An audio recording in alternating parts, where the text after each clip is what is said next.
living life, everyday, late at night, not okay. All I want, and I pray, all I need.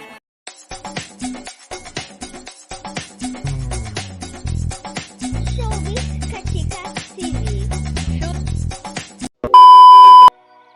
Hello mga kachika! Talaga namang napawaw nga ang mga netizens kay Rupa Gutierrez dahil to the highest level nga ang kanyang birthday celebration.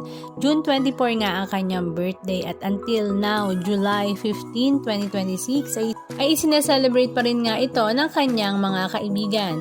But this time nga, July 14, 2026, ang kanyang birthday celebration ay sponsored by Miss Annette Gozon. At since ito nga ay organized by Miss Annette Gozon, kaya naman talaga namang star-studded nga ang birthday celebration ni Rupi. Spotted nga mga malalapit na mga kaibigan ni Rupa Gutierrez na sila Carla Estrada, Bina Morales, Crystal Bello, Garlic Garcia, Paps Fernandez, Team Yap, mag-asawang Soren Legaspi at Carmina Villaruel, kasama rin nga niya ang kanyang kambal na sila Mabi at Cassie. Siyempre hindi naman mawawala ang anak nga ni Rupa na si Loreen. Naroroon din nga ang kanyang kapatid na si Mon Gutierrez. At dahil present nga ang mga singer friends ni Rupi, ay talaga namang naging mala-concert nga ang kanyang birthday celebration. Halika at panoorin natin.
Birthday girl!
Anong masasabi nyo mga kachika? Just comment down below. And please don't forget to subscribe. Thank you!